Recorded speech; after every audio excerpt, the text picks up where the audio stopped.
Hello, everyone. It is just gone 1:30, so I'm conscious we've only got an hour for today's session, so I think we should probably make a start. So firstly, huge welcome, everyone, to the start of SEN's Party Conference Fringe programme. This is our first of 20 events. All of them are going to be in this room, and there's a copy of our full programme on your chair, so please do take a copy of that away, and hope to see you at lots more SEN events throughout conference.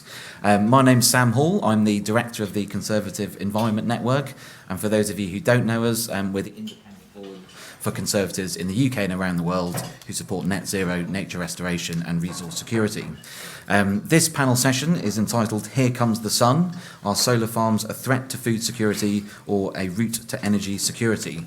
I'd like to begin by thanking our sponsors for making this event possible, Solar Energy UK. Briefly to set the scene then for this topic, we know we need to build lots more clean energy generation, both because of our climate change goals and because of energy security imperatives. We also know that we've seen big cost reductions in the cost of renewable energy in recent years too. However, since the Russian invasion of Ukraine, concern about food security has risen up the agenda, and we've seen some large-scale solar applications come forward across England, which have generated a lot of controversy. So in this debate, we're going to delve further into the case for solar power and what some of people's concerns are about solar power. We're going to see how we can strike a balance between energy and food security, how we can bring more communities on board with us as we develop solar energy, and crucially what the Conservative Party's positioning on solar should be, particularly given the new Labour government is going further and faster on solar energy. And I'm delighted to be joined by an expert panel to discuss this topic. Speaking first will be Graham Simpson, who's been the Conservative MSP for Central Scotland since 2016 and is the Deputy Party spokesperson for Energy, Net Zero and Transport. Next, Kelham Cooke, who's the elected Mayor of Stamford and the Lincolnshire County Councillor for Stamford East. Next, Martin Lyons, the UK CEO of the Nature Friendly Farming Network and an arable farmer in Cambridgeshire. Next, Ruth Edwards, the former Member of Parliament for Rushcliffe. Ruth served as a government whip in the last Parliament and was an active member of the SEN Parliamentary Caucus. And lastly, Chris Hewett, who is the Chief Executive of Solar Energy UK. So I'm going to now invite each of our speakers to give 3 minutes of opening remarks. We'll then have questions from the audience, so please be thinking of what you want to say to our panellists, and we'll come and take batches of questions afterwards. And then, as I say, we'll wrap up in about an hour's time. So to kick us off, hand over to Graham. Right, thanks very much, Sam. And of course, I'm not Graham Stewart. Graham Stewart, I'm right in thinking, was an energy minister in the previous government. And I do remember Graham Stewart attending a committee that I sat on in the Scottish Parliament, the Economy Committee, and we were talking about sustainable aviation fuel, which we're not talking about today, but I was so annoyed by Mr. Stewart that I actually gave him a hard time. But I'll be speaking, if you want to hear more about that, I'll be speaking at, perhaps I can get you an invite, it's an invite only, to an aviation event tomorrow, so see me afterwards, and I'll tell you about my row with Mr. Stewart. Anyway, I do feel like a little bit of an imposter at this event. First of all, I'm certainly not an expert. I'm probably not an expert because in Scotland, and by the way, I'm glad you've invited someone from Scotland. When I was speaking at events last year in Manchester, I think it was one of your events, and perhaps you've taken heed of that, and I've said, you never invite people from Scotland or Wales to speak at these events. And that is true, because we're meant to be a UK party. Now, the thing about Scotland and solar is we don't really have much solar in Scotland. Now, that's going to change. Now, there might be a good reason for that, in that we have, it is less sunny than it is in England. But I think, just to give you an idea of the scale of things, I think at the moment we've got 34 solar, if we can just call them farms or developments, call them solar farms, 34 only in Scotland, more in the pipeline, but that's not really very many. We've got a current capacity of 0.5 gigawatts, and I'm told there's a potential for 6 gigawatts. Now, that doesn't sound very high, but clearly we ain't got much sun. We haven't got as much sun in Scotland. However, there are places where, solar will be coming, but not to the same scale as in England. Now, if you have a solar farm, the energy produced has to go somewhere. It has to be stored somewhere. So probably that's been in batteries. Now, we do have quite a lot of battery farms cropping up. And I do think the two things are linked. They are linked. So we're seeing quite a lot of battery developments coming through. Well, they're not actually built yet, but they are in the pipeline. And I've been looking at this, and I think the same rules apply to solar in Scotland as batteries. They are dealt with not by local councils, but by a shadowy unit in the Scottish government called the Energy Consenting Unit, and nobody really knows how this is meant to work. But what will happen is the battery developers or the solar developers will just put an application in to the Energy Consenting Unit and completely bypass, if it's on a certain scale, the local council. And that's not the case in England. And we'll hear from a councillor afterwards. But it seems to me that that's wrong. That's fundamentally wrong. And as a Conservative and a former councillor, I'm really uncomfortable with that. The other thing that hasn't been done is any kind of assessment of how much solar or battery power we actually need.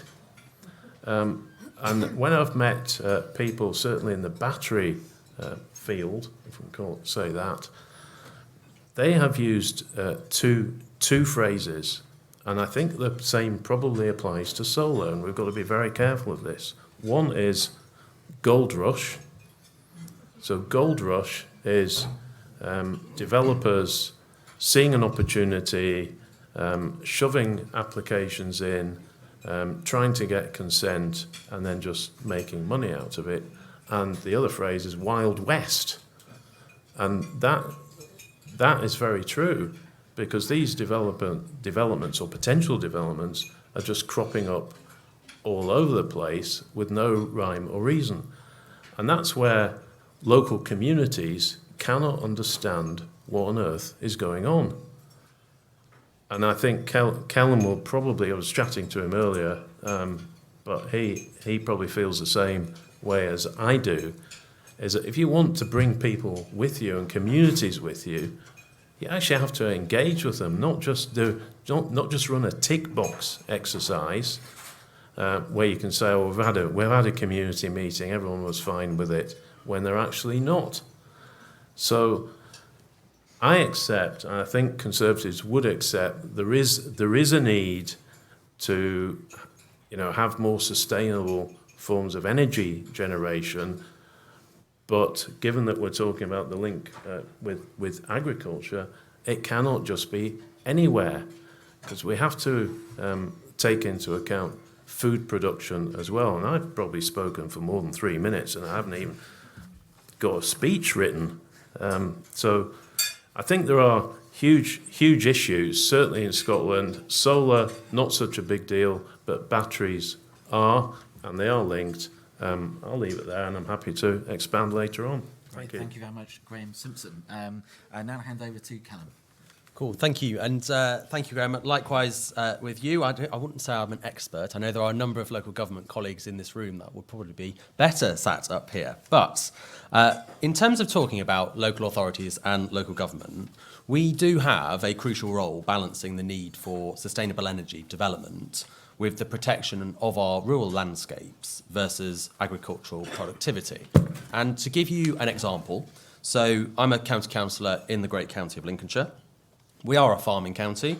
We produce 10% of England's output, which works out about £2 billion to the UK economy. We provide 30% of the nation's vegetables and 18% of poultry. And our role in terms of local government is that we should be setting that regulatory framework that encourages solar development, but sets out very clear guidelines for where they should be located and to make sure that they are using lower grade agricultural land, because none of us want to see us compromise the character of our areas. And this isn't just about zoning or land use, it's about protecting the long-term viability of farming in our rural areas that I know many of you here will come from. And in terms of the question about food security and the concern that solar farms might reduce the amount of land available for food production, what we need careful planning, and we need to make sure that any impact can also be mitigated. So from a local authority point for me in Lincolnshire, we should be encouraging the use of the marginal or the non-arable land so we can truly protect the high quality farmland. And quite often people will say to me about, it's always the greedy developers, it's the greedy farmers. Well, when you have land that is not as productive as other areas, yes, they can get a revenue from these solar farms that then enables people to invest in their existing manufacturing, production and farming equipment to make the rest of the farm more viable for them in the longer term future. And Graham mentioned earlier about engagement. And I think the issue that we have in the industry, particularly solar farms, is there are so many poor and bad examples of where the engagement with the community has been well below par. Because, a lot of these applications will meet resistance, and especially when the residents don't feel like they're being consulted. So for me, it's about early engagement with those stakeholders. It's about clear, valid, true information about the benefits to the area. It's about also making sure that as part of this, there should be, on almost every solar application, a community benefit scheme where communities feel that they can directly benefit from the solar farm applications. And I'm not saying that will turn opposition into support, but you need to find a way of balancing our energy production, but also supporting our farmers out there as well. And I think one of the discussion points we raised earlier, I mentioned with Chris, is quite often there's an application for a solar farm, and then what they don't do is they don't then deliver all the mitigation around it, from the planting to the hedgerows to everything else, to the point where the solar farm is then sold on to another provider and it's never done. And that is what's building up issues for us around particularly the county of Lincolnshire. So in terms of are they a threat, and I'll be interested to hear some of your thoughts as well, they don't have to be, but they need to engage with us as local authorities, with stakeholders, with landowners, and basically manage their communications in a really positive and honest way so that we can produce the food that feeds the nation, but also generates the clean energy that we all know we need. Brilliant, thank you very, very much. Over to Martin. Lovely, thank you very much. So, as a farmer, I can see great opportunities in solar panels, done well and done in the right places. On an arable system, having them there is an area that the livestock can be added to. And if we look at them as a multifunctional area on our landscape, having solar panels is one output, but we can make sure there's a biodiversity, flower-rich grass underneath, stacking livestock on top. Then you can bring some pollinators in to earn some money out of honey. That can be a beautiful place to put those livestock when they haven't got other areas to graze, particularly in the heat of summer, because the shade effect is an additional benefit.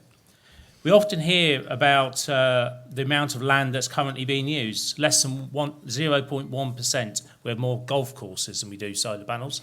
Could we put solar panels on the golf courses? That alternative use. If we have the government target is 70 kilowatts. That'll only be 0.4 or 0.6% of all land. If we do all what we need to do.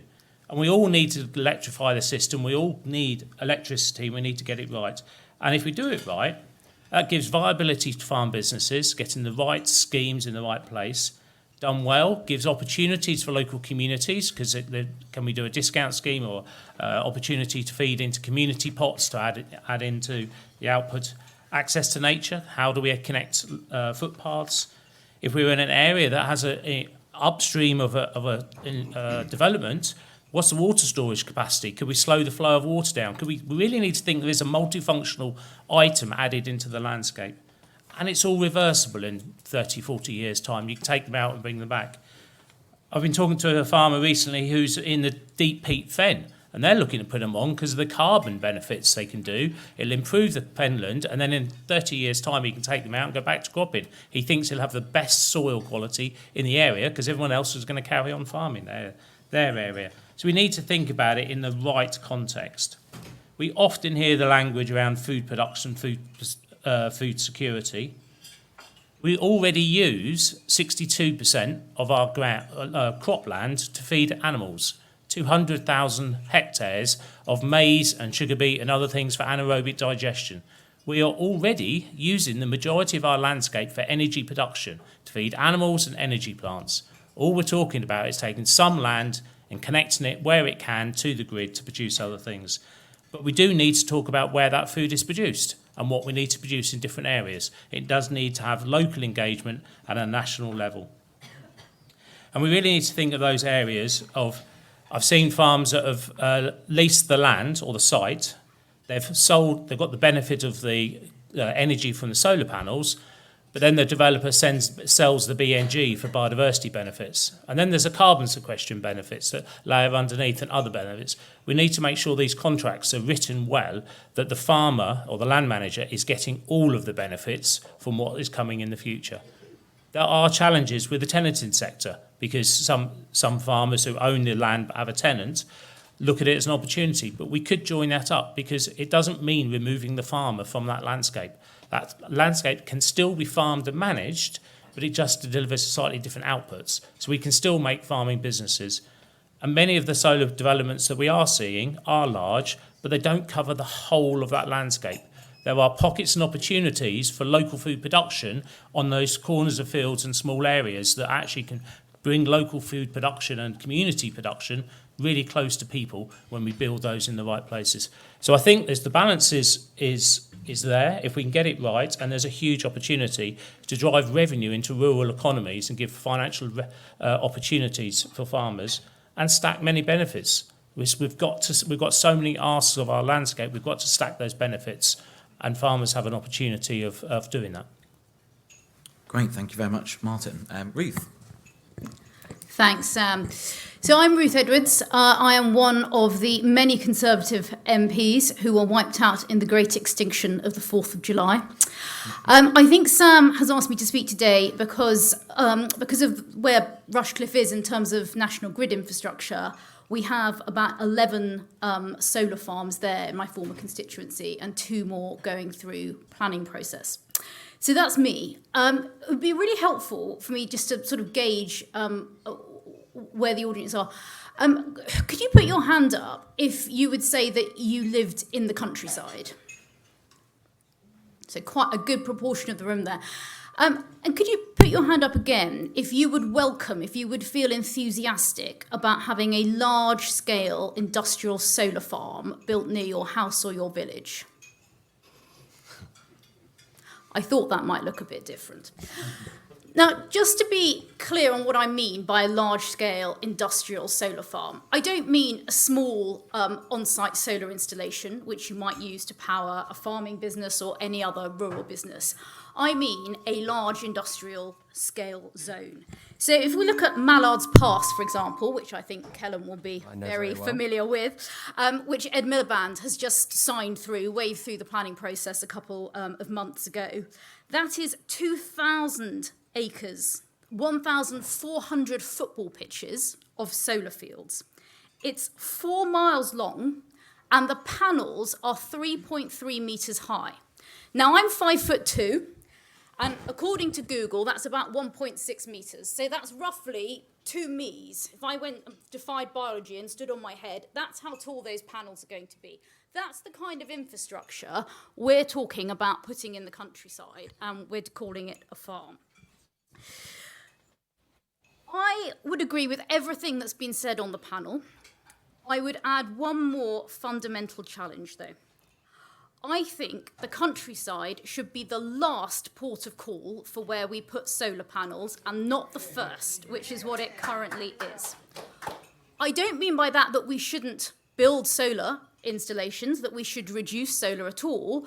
I just mean that there are many, many other sites on rooftops, on brownfield, we can talk about some of them, that can provide the majority of what we need to get to 7 gigawatts by 2035, which was the government's target. It's probably moved forward now, but I expect it's around the same benchmark.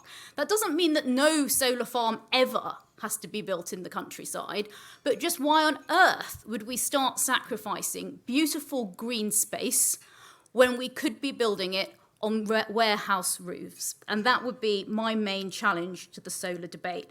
Now, we did start to think about this towards the end of our time in government in the last term.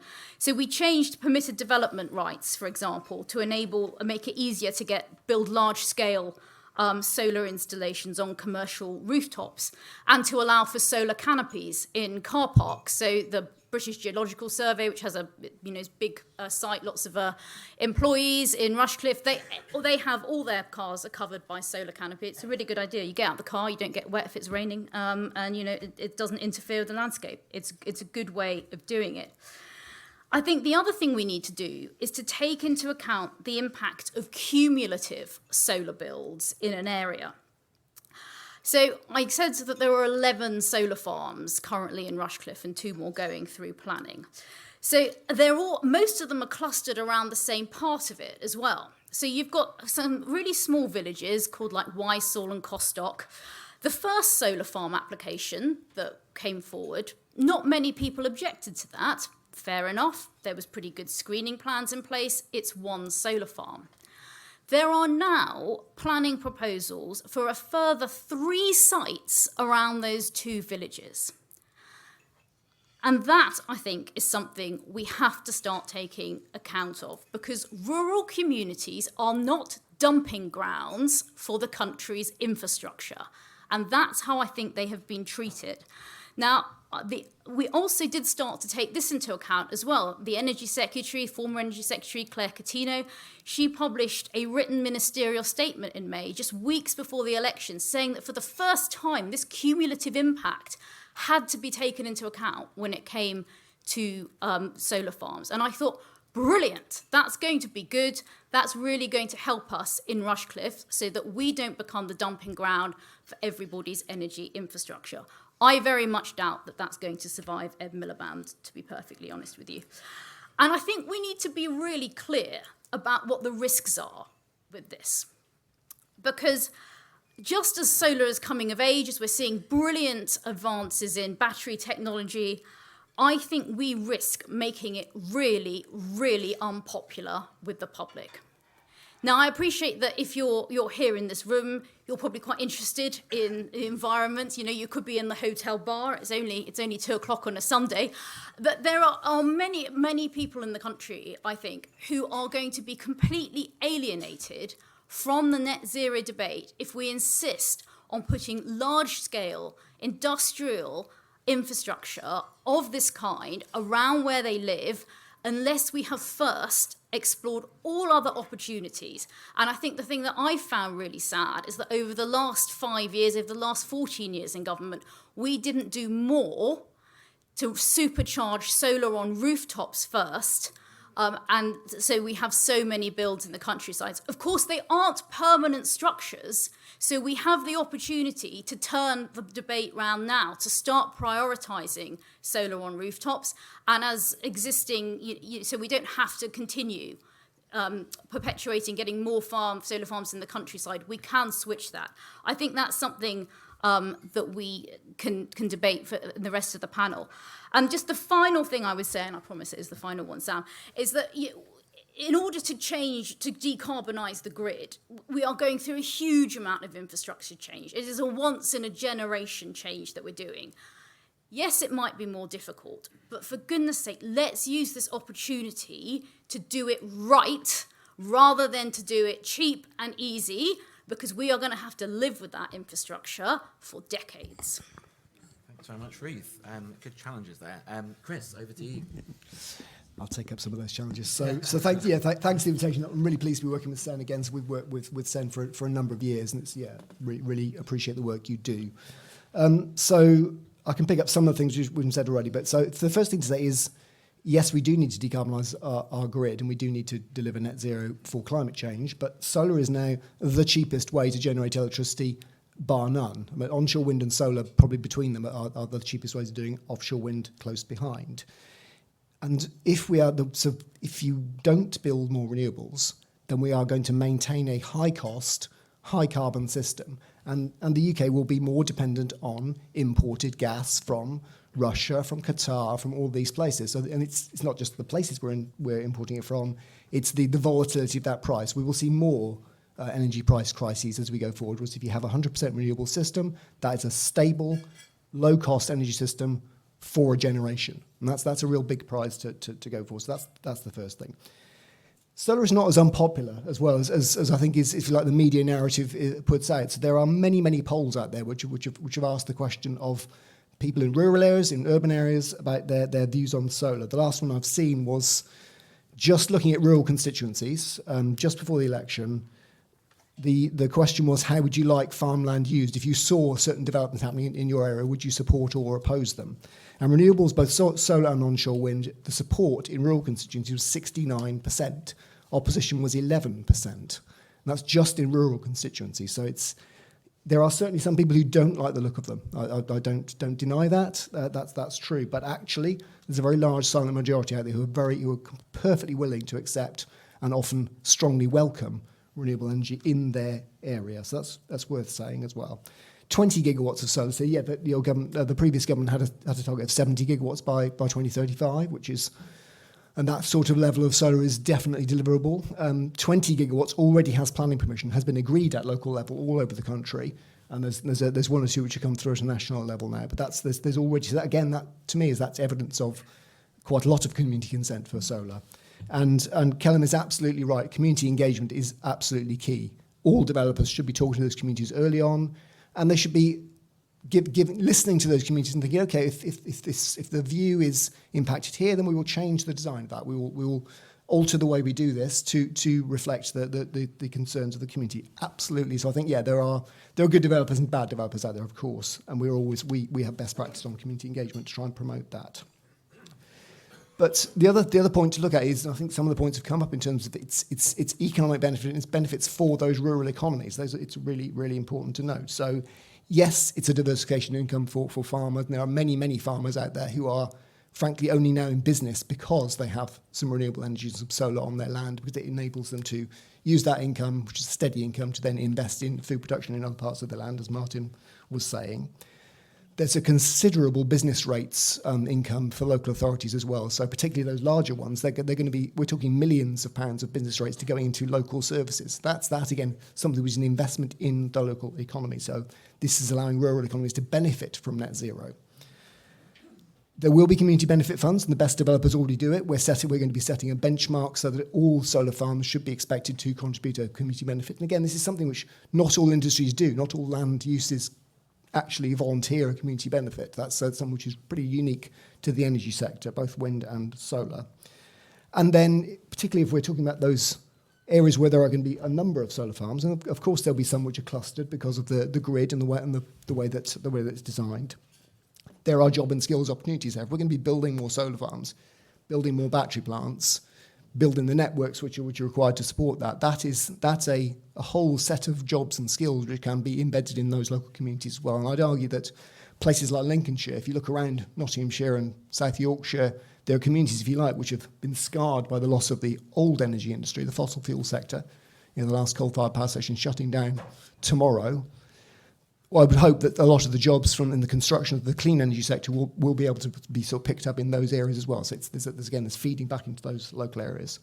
The last point to make is the nature benefits. So food security there is no trade-off between solar and food security. It's a very small amount of land, and we can also, there's multiple benefits. You can graze, you can do all sorts of things with that land. It's multiple use. It's nature, it's grazing, it's renewable energy, all in the same piece of land. The nature benefits are increasingly significant. So you take a piece of land out of agricultural use. It doesn't have pesticides, it doesn't have fertilizers. It will do all the things that Martin is saying in terms of that sort of growth of wildflowers, of pollination, of different sort of aspect of biodiversity, and that's going to be a significant benefit. Again, in those areas where we actually have more solar farms, we'll have more nature. So there's a lot of benefits, and we want, as an industry, that to be a benefit for those rural areas. So I think these investments are happening because they're very, very economically viable compared to fossil fuels. The best thing is to try and ensure that your local area is benefiting from those investments rather than, if you like, sort of pushing it away and letting another area benefit from them instead.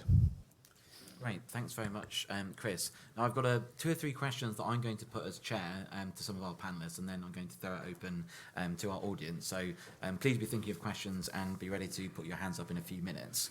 So I was going to ask all the politicians on the panel about this idea of community benefits, that if you're a local area or going to host a new bit of infrastructure, you should get some kind of money off your bills, or maybe money towards some piece of local infrastructure. A campaign that Sen has been running in recent years is to have that be made mandatory, that to be a kind of minimum threshold, so people know that if they have this new infrastructure, they automatically get it. What do people think of that? How far can this bill discount actually go in terms of winning over support, or is it really only a sort of part of the story? Who wants to go first on that? Choose someone. Yeah, go on, Graham. You go first. Yeah. Yeah. I mean, I think it depends where you are. To be honest, there'll be some communities that could spend a lot of money. Certainly in my part of the world, where we've seen wind farm, onshore wind farms being put forward, and you'll get sort of some of the more deprived parts of North Lanarkshire, for instance, where I represent. And if those of you who have no idea about Scotland, which might be most of you, if you can think where Glasgow is and just go down a bit and to the right, and then you've got North Lanarkshire. So there are communities that could benefit. There are other better off communities where you struggle to spend anything because they've got everything they need. So I think your general idea of having money off bills means you don't have to necessarily build community centres or things like that. So I think generally, broadly, in favour of that. I wanted to pick up, if it's okay, on something that Ruth said, which was the very important matter of putting solar panels on rooftops. Now, clearly you can put them on people's houses, and I think they should be on every new house that's built where possible. But there's a lot of industry out there that actually would like to put solar panels on rooftops. I was speaking to a major national distributor who wanted to basically cover their roof with solar panels, but couldn't do it because they can't get the grid connection. Now that is absolutely crazy, absolutely nuts. So we need to sort that out. Yeah, I'm sure grid will come up in the discussion. Kelham, do you want to go next? Yeah, thank you. I think just to quickly add what Graham's just said on that, I think we all know that we haven't invested as a country into the grid. So, for example, in Stamford, we don't have grid capacity to put in EV chargers because there's simply no grid capacity on it. And you talk about Mallard Pass, and I know Ruth mentioned it. The reason why Mallard Pass is going where it is because it's the only point in the local area where there's actually a grid point to actually upload that amount of energy. That energy is not going to go to our local community. It's going to power the East Coast main line. But in terms of the point you made, Sam, in terms of community benefit, I think we need to look at it almost like we look at any other residential development. So where you would have a Section 106 agreement or a Cllr agreement, you're going to get a benefit for the local community. And there's 2 examples, I think, in my local area. So there was one where it was a smaller application for a solar farm. It had no objections. They did receive community benefit. It paid for new solar panels on the village hall. It put new heating in and has made that a community building. So that's an added benefit to that local village and community. The issue we've got with the Mallard Pass one is actually, I think there would have been much more support for it if it wasn't for the size and scale of it. And actually, no amount of funding would turn anybody to support that one. Ruth, on community benefits. Look, I just agree. I mean, of course, if a community is going to host infrastructure that benefits a wider area, they should be given a share of those benefits. I just come back to the point I've made that people live in the countryside because they want to be surrounded by green fields and trees and countryside, and not by, rows and rows and rows of solar panels. Chris, I'm going to come to you next. Obviously, it's come up a couple of times already on the panel, but this question of why aren't we putting more solar panels on rooftops, on warehouses, on people's homes? What are the barriers? Could the industry be doing more to prioritise those spaces? I mean, it's for us, it's not either or. So yes, we absolutely need lots of solar on rooftops, and the main barrier, certainly for those warehouses, is grid. And actually, it's not necessarily there isn't capacity. It's the way the networks calculate that capacity is very, very conservative, and I think there will be actually. There is capacity for a lot more solar rooftops if they're put a bit more pressure is put on the networks. That'll be our position on that. Basically, if you have solar on a roof, that is largely going to benefit the company who uses that building or the individual who has that house. So that's going to be very good for them.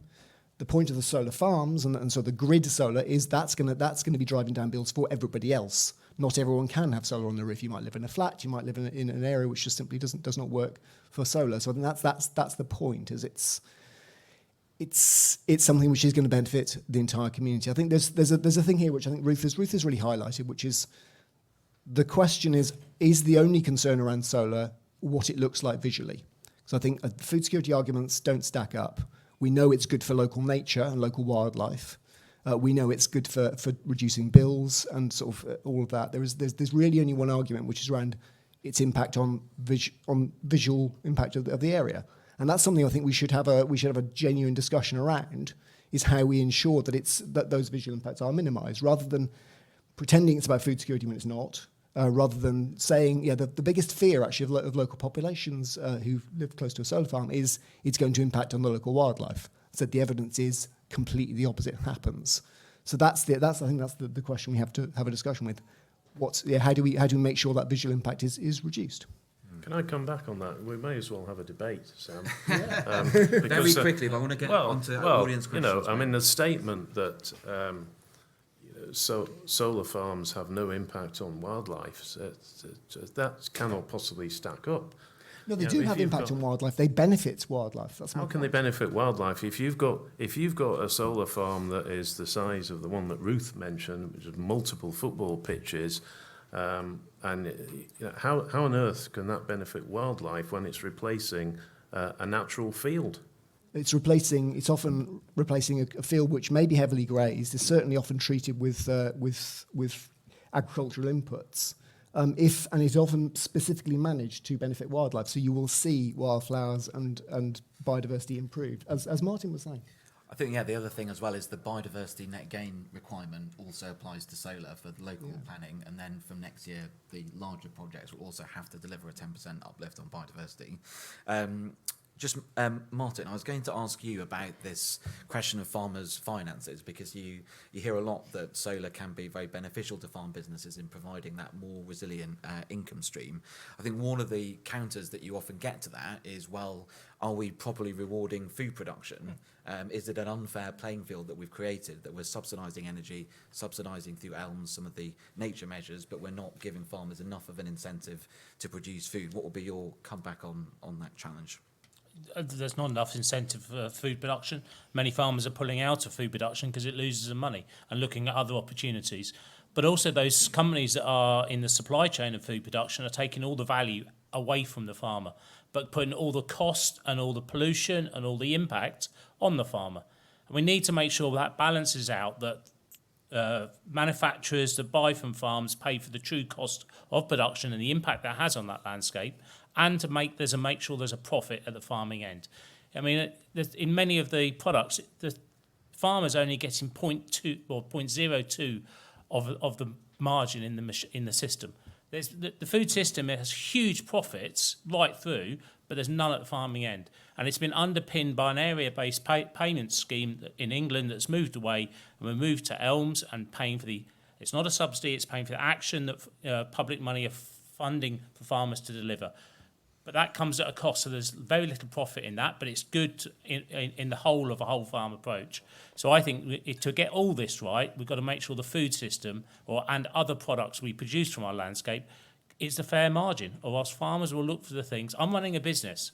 I'm an asset manager of natural capital, producing goods and services the society and the market rewards me for. And if I can get more money out of doing energy production through maize or from other things, that's a moral choice I need to make, but I need to make sure my business thrives. And we've got to make sure the profit in the food production part, because we need food, we all got to eat, but we've got to make sure that there's a margin as well, or else we make the wrong choices as businesses in the landscape of where the profit should be. Great, thanks very much, Martin. Right, let's take some questions. So I'm going to take them in batches of 3, and I won't put every question to every panelist, otherwise we'll never get through enough. So start with the gentleman at the front.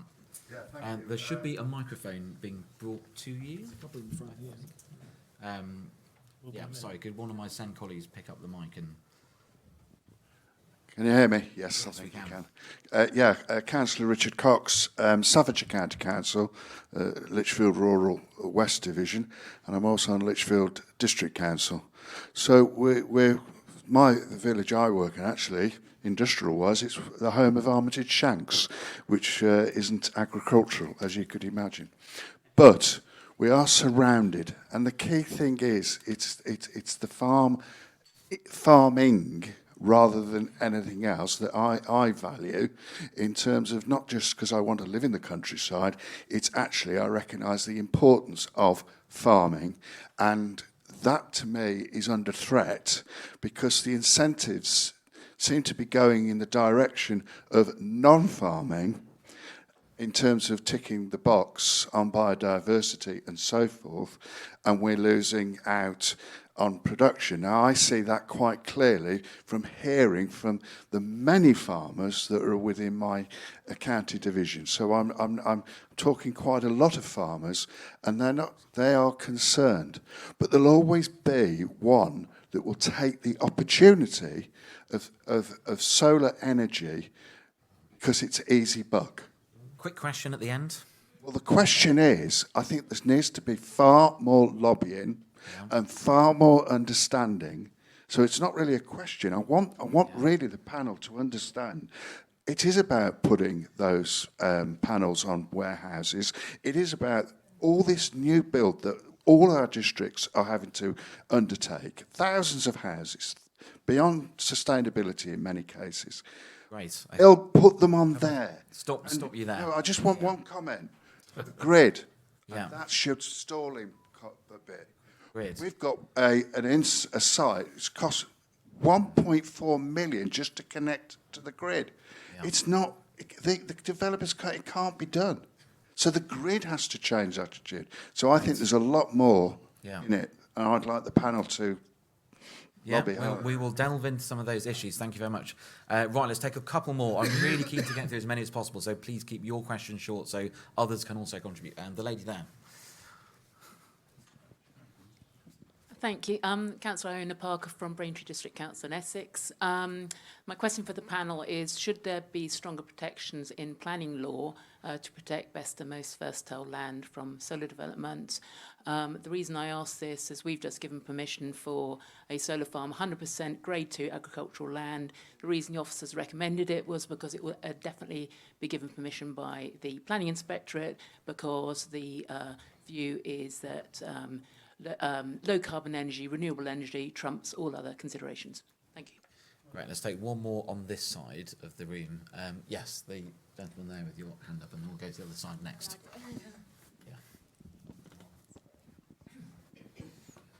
Thank you, Steve Vauxs. I'd like to raise the community benefit side of things. I'd like to compare and contrast 2 sets of solar panels. One in South Somerset, which was developed by Lord Ewan Cameron, former Agriculture all-party chair, on grade 1/2 land. Compare that with it was all for his personal benefit, and compare that with the development on grade 3 land in Cllr in Oxfordshire, which is partly owned by the community. The community benefits from it. So surely, Chris, you should be advocating greater community involvement in investing in these projects, and that It's very easy. Land, there are maps of the whole country are showing the quality of land, that nothing should be developed on grade 1, grade 2 land. Great. I think all farmers would agree with that, wouldn't they? Thank you very much. I'm going to put these questions now to the panel. So maybe, Chris, given you a name checked in that last one, if I could ask you to pick up the community energy point and also the planning. And I wondered what you thought of Claire Coutinho's changes at the end of the last Parliament as well, strengthening up some of those protections around BMV. Okay, so yeah, I'll pick up both those. Yeah, so community ownership is we absolutely encourage that. I would say it's only one part of the sector. You wouldn't expect any power station to be community owned. You wouldn't expect the gas-fired power station to be community owned. You wouldn't expect Hinkley C to have community ownership. So it's of course it's a very important part of the sector, but it's not the only thing. So I'm the same. You could say the same for farming. You wouldn't expect all farms to be community owned. They are sometimes privately owned by large landowners. So that's that one. On the BMV point, BMV is that the initial classification of agricultural land was done in the 60s. It was revised in the late 80s, and it's we talked to the NFU about this, and it's clear that it's not a science. So many of the developers of the owners of the land who have solar on say, well, that says grade 2 on the tin, but actually the potatoes from the last 20 years have been rubbish. And so I think you often see reassessments of that land, and it changes over time. We know some of the inputs that have been going into that land since the 60s and the 80s change the quality of that land. So, to quote Jacob Rees-Mogg, it seems quite unconservative for any government policymaker to be telling farmers what to do with their land. If they think the best thing to do is to use the less productive land to do something else as a business, whether it's energy or whether it was any other sort of thing, then that's we should be listening to that quite carefully, I think. So that would be my view on that. Food security, it is not an issue because we need such a small proportion of the land to deliver even the 70 gigawatts of solar that we talked about in 2035. It's still less than 0.5% of the entire land area of the country. So that's still a very small proportion of the land. It's how you farm, I think. I think Martin will probably agree on this. It's how you farm that land rather than the total quantity. Great. If I could bring in Kelham next just to talk about the planning regime and whether you feel as a councillor you've got the right planning policy framework in place to be able to, for you to make those decisions about how best to balance these competing land use priorities. Yeah, I mean, it's an interesting one. So I think, in terms of best and most versatile land, I mean, none of us want to see solar farms on land because they should be used for agricultural purposes. And in terms of us as an authority, though, I think the challenge, particularly if you look at Mallard Pass, when you say on the huge NSIP schemes, how much of a say did the local community actually have on that? It was very minimal. Actually, we barely had a say on that. Yes, council voted on it, but actually it wasn't anything statutory. It was just a noted thing because obviously it goes off to the planning inspector. In terms of other schemes that are much smaller, I think there is more of an ability. If the developers engage with the councils, with the stakeholders, then there's more of an opportunity to shape it, but it's got to be done with that early consultation. Great. Maybe Martin, I might put the point around farming to you as being the primary purpose of the countryside, and we've got the incentives skewed. I think we need to look at what the role of the farmer is now and in the future. Post-Second World War, it's all about food production because we're hungry.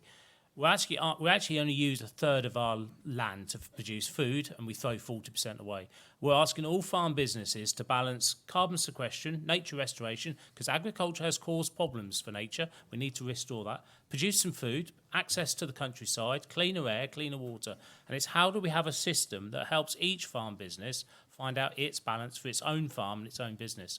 And it's about stacking opportunities again. But I think the role for the farm in the future is managing the landscape for the best output for its business, but also for the wider society.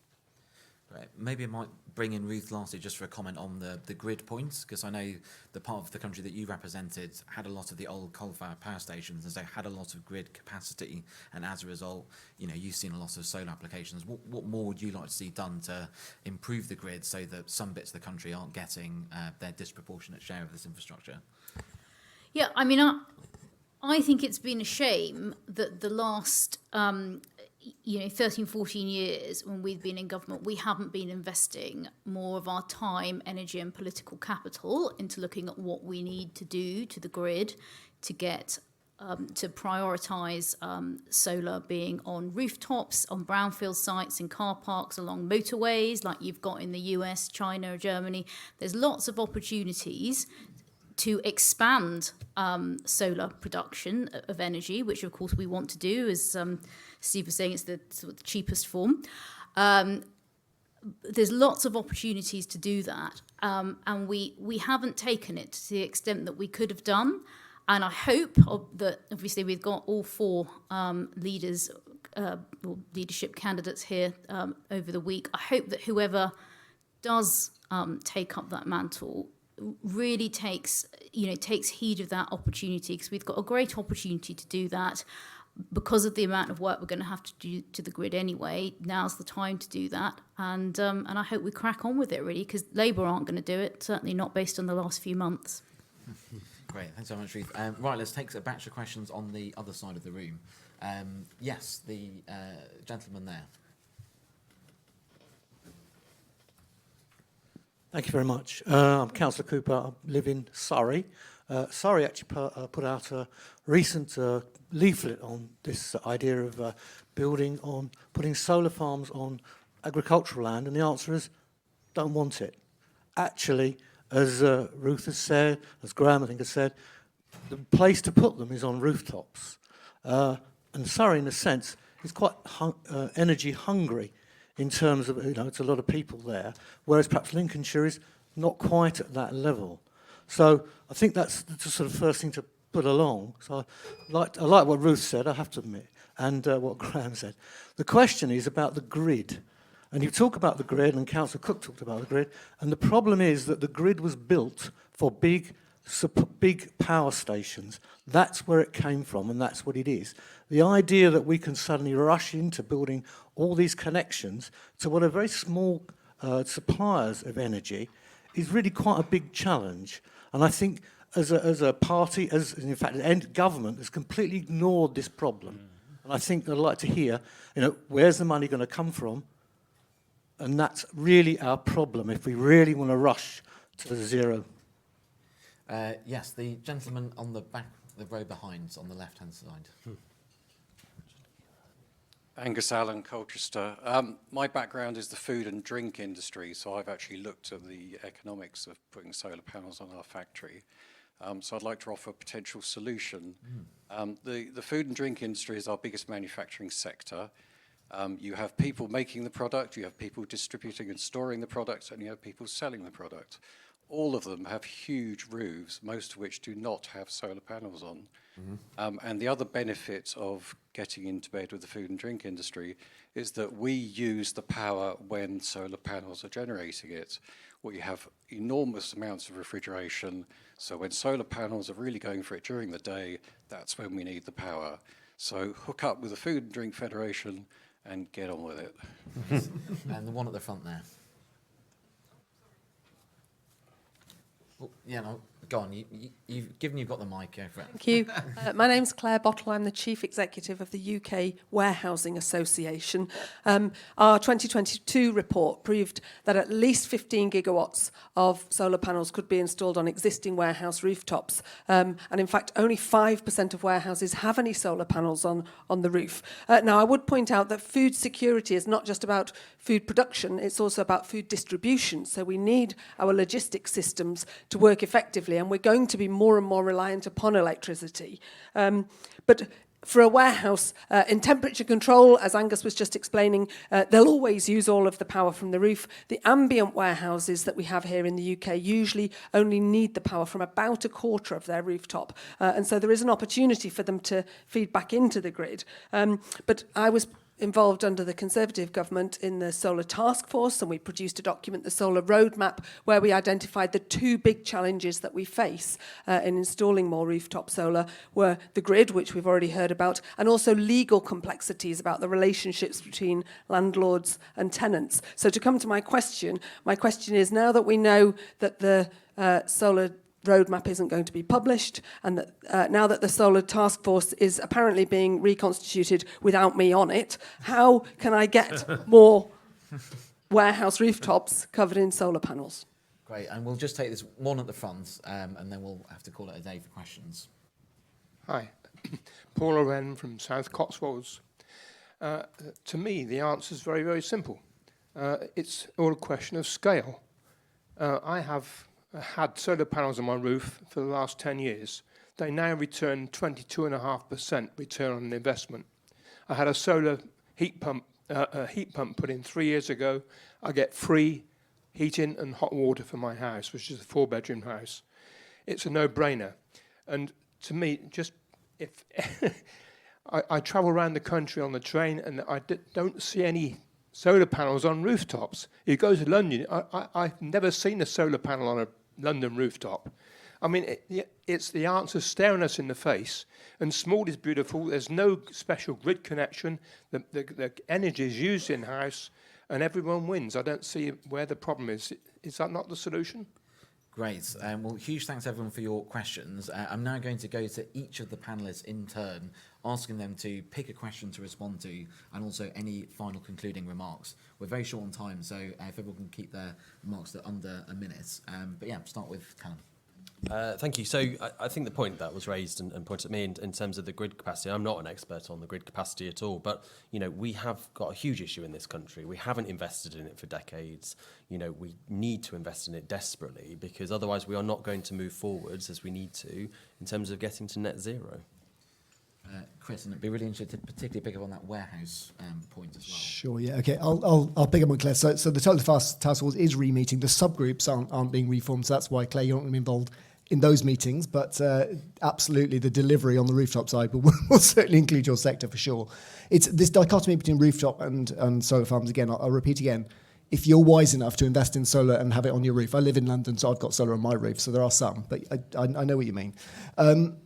That helps that person who's made that wise decision to put solar on the roof. Not everyone has made that decision, and not everyone can afford it. So I think there is, and not everyone can. You live in a flat, you can't have the same level of solar as if you live in a house with a large roof. So we do need all forms of solar. They're very important to do that. And it's also not just about houses. You know, we use power for an awful lot of things, and we're about to use it for electricity and for heating as well. Graham? Yeah, just on the food and drink and warehousing, the company that I mentioned earlier is in the food and drink sector, and it's a major company. You'll all have heard of it. I won't say the name of it, but they were desperate to put solar panels on their roof. And that area of North Lanarkshire that I represent is very well connected and has a number of large logistic companies out there. So there is potential, but the problem is that grid capacity. I would actually like to see, probably working with yourself, Claire, some kind of study in Scotland, that's where I'm from, of the kind of the potential for that, and then I could take it to the Scottish Government. But I think we need evidence. Just on the point made at the front, I'm glad that you've had a great experience with your solar panels. But when I was looking, I actually looked last week because I thought, I wonder how much it would cost me to get solar panels on my roof. It was a lot of money, and it would probably take me 20 years to get that money back. And that's what puts people off, is the cost of these things. It's not they don't want to have them, but it's a big upfront cost, and actually return takes a lot of time, and I can tell you I will not be living in that house in 20 years' time, so I will probably not get it done. Great. Ruth? Claire, I read your report last night and I thought it was excellent. And I hope that you are engaged properly by the Solar Task Force in the future. And I would encourage you to engage with our shadow team when that's formed as well. And so I think the idea about working with the food and drink industry is a brilliant one. Paula, you are a shining star of sensible and pragmatic environmentalism, and I hope many people follow your example. Thank you. Martin? Thanks so much. The reality is we haven't invested enough in the infrastructure, the grid, and putting it on rooftops in the past. We need to do that at pace and at scale and take the blocking things out of the way. We are going to have to put some on land to get the energy transition started. We've got to do that in a fair and balanced way. But as a farmer, the biggest impact on food production is changing climate and the loss of nature. So we've got to accelerate our transition to a greener, cleaner energy system. Brilliant. So I'd like to thank all of our panellists for their contributions and for their time today. I'd like to thank all of you for coming. And I'd also like to thank Solar Energy UK for making this panel possible. And lastly, I'll just plug, we have our next event starting in half an hour in this room called Muddying the Waters, We're Next to Water Quality. Please stick around for that. We also have a letter which we're circulating for SEND supporters for leadership candidates, urging them to reaffirm the Conservative Party's environmental platform. So please sign that as well if you haven't. But huge thanks again, everyone, for today.